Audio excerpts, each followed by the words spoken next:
Greetings, elected representatives, and greetings, citizens. My name is David Sokaitis, as you can tell, and I've got two topics today, a little unusual for me, and they're both related to activities that happened 2 meetings ago. Oh, gee. Here we go. The first topic, I'm referring to a comment made by a counselor, and he said that we should either record all meetings or none. I'm kind of cheating on the highlighting there. I hope he doesn't mind too much, but I think it's a marvelous idea. We should record all meetings. It doesn't seem like it's really all that difficult. We've got the equipment. There's a nice space here. I'm sure there are other spaces, and I could recommend that you start with the board meetings that deal with the most money and work your way down the list. That way it's not all at once. You can phase it in and take care of things and increase visibility and transparency and all that manner of good stuff. Oh, wrong way. A couple weeks ago, City Ordinance 55 was passed, and I'd like to recommend that you review the ordinance and change it. You could start with the title. The ordinance is named Privately Owned Best Management Practices, and that's really not a very descriptive name.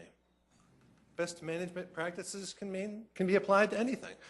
From what I could tell, a much better title of this particular ordinance might be Private Stormwater Facility, because that's what they are.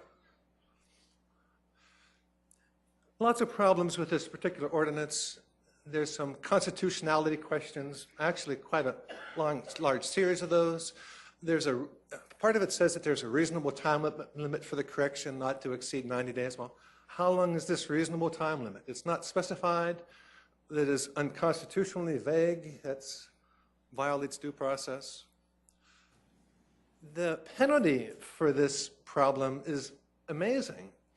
From what I could tell, it has to do with like water treatment ponds, settling ponds. And the man who was here talking about it said that one problem might be having too many weeds in your pond.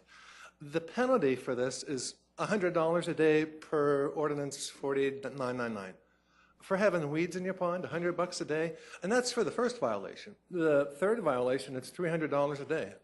I can't imagine that having weeds in your pond could justify $300 a day. I just don't see any point to that whatsoever. And having an extreme penalty is in violation of the Constitution, as you might expect.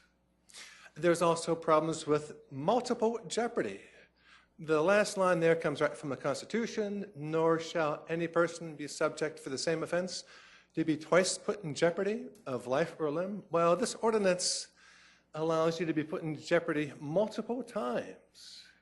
You only have a certain time to respond, and if you're beyond that, you get $100 every day. Well, the everyday bit is multiple jeopardy, and it happens to be unconstitutional.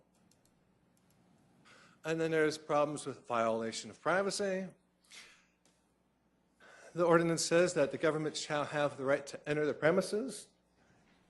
No suspicion needed. That's against government against the Constitution. It says no warrant shall issue but upon probable cause, and that's not what the ordinance says.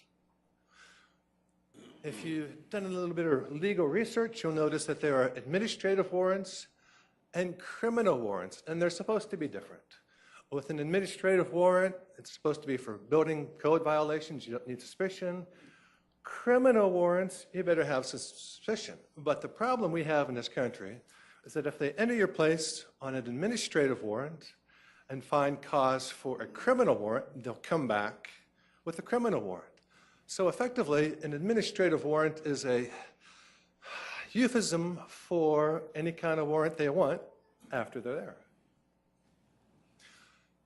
Now we have another problem, constitutionality. You only have 2 weeks to decide if you want to protest the injunction against you. A lot of people, they're kind of angry when they get some government notice. 2 weeks doesn't give them time to get over that. So they just mail in a check and call it good. But you're supposed to have a right to trial. If you're coerced into giving it up after 2 weeks, there goes right to trial. And then there's a filing fee. The defendant, if they lose, gets to pay court costs, but the city doesn't pay the defendant's court costs if they lose.